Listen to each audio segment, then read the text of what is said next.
Hello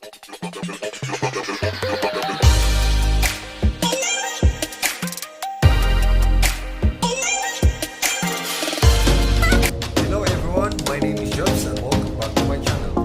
Today I'm going to be teaching you the simplest way to create a gear logo using Adobe Illustrator. But before that, please don't forget to subscribe, like, and share this video.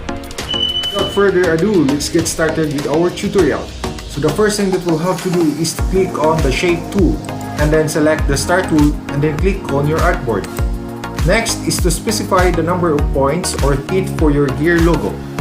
In this tutorial, I'm gonna be putting 10 points or teeth for our gear logo and then press OK. This is now our shape created using the star tool. Next thing to do is to adjust the size. Click on the selection tool, then adjust the size while pressing the shift key in order to maintain the ratio of our shape. Then center it to our screen. Next, click on the direct selection tool and then click on the shape that we have created. Then click the corners, then select this option, the chamfer option. Then adjust the radius. So let's say we have here 25-point radius.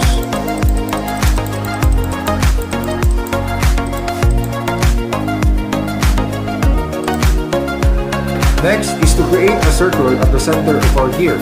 Click again on our shape tool and select the ellipse tool. Then draw a circle at the center of your gear while pressing Alt and Shift.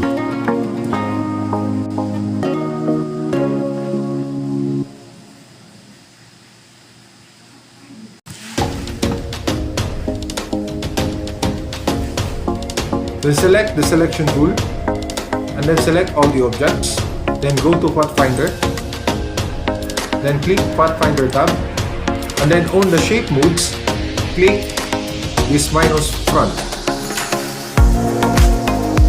Okay, you may change the color if you want.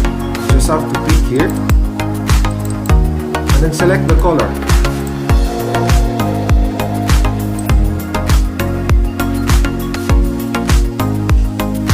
Thank you for watching.